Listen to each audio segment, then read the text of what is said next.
Yo, yo, yo, yo, yo, what's good with it? It's the homie Mac, music art, culture, knowledge, reporting live from the Dogon.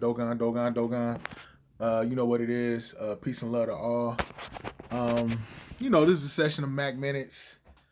Real quick, I want to talk about something. This is going to be entitled, Oh Shit, My White Friends Are Racist. Um, yeah, due to the current social milieu, there are a lot of things going on in context of social justice, in context of race issues. Systemic oppression is being addressed. What else? Police brutality is being addressed.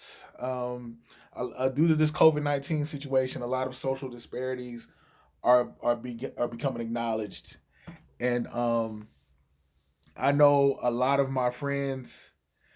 I mean, well, before these things were acknowledged, there were people, speaking on them, but it's more on the forefront as of now.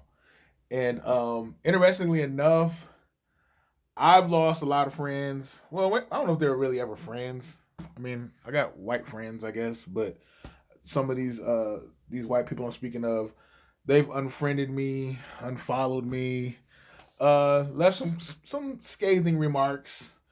Um, but it's whatever. Um, the point of the matter is, I think a lot of people, specific black people too, but specifically, I think a lot of white people are not educated as to what racism is.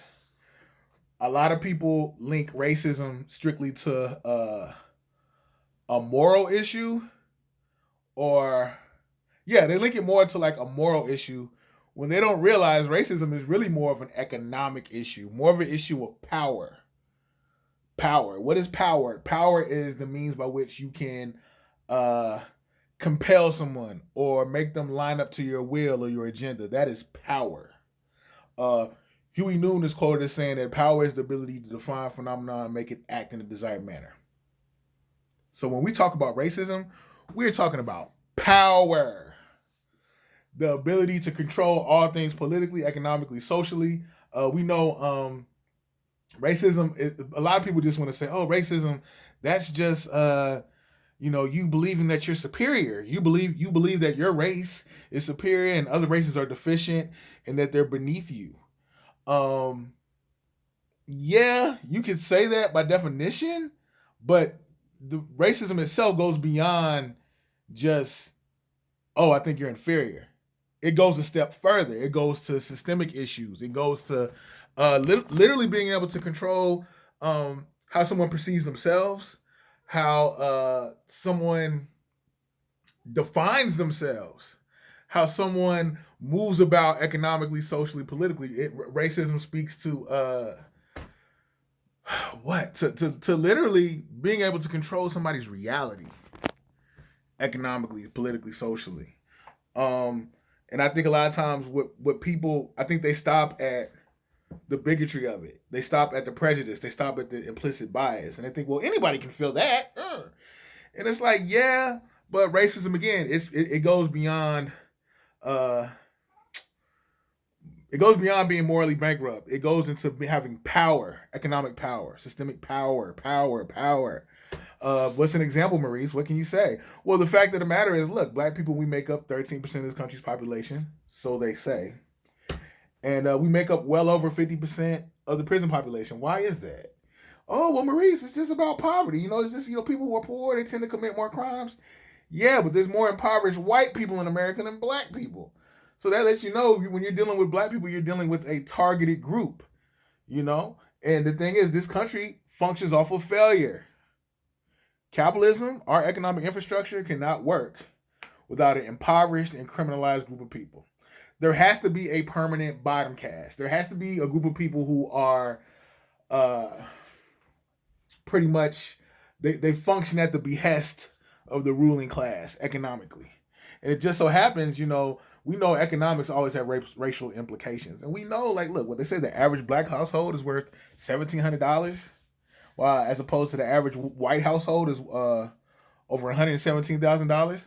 So we're dealing with a wide, vast racial wealth gap. And I need people to understand this, that this gap was set in motion by the years of free labor that they had from Africans, displaced Africans, African Americans. We turned this country into a superpower. After that, Jim Crow laws, the Reconstruction, you had something called the vagrancy laws, where you essentially could be arrested for just walking about and not having a job. And there's a book called Slavery by Another Name, where some white men would take it a step further. Instead of taking you to jail, they would tell you this: you either work for free for Mr. Smith down the road and do welding, work for free, or we're going to kill you, or we're going to imprison you.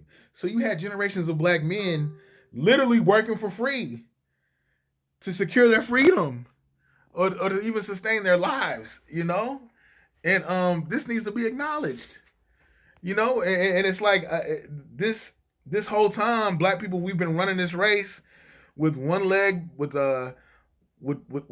only one shoe, one arm tied behind our back, blindfolded,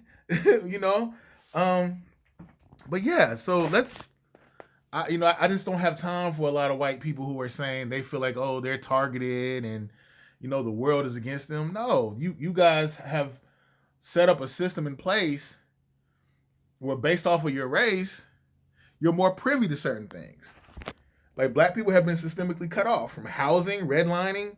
Again, you had the Jim Crow laws, and even now, you had convict leasing and the prison industrial complex, where you have whole towns literally being funded by prison labor.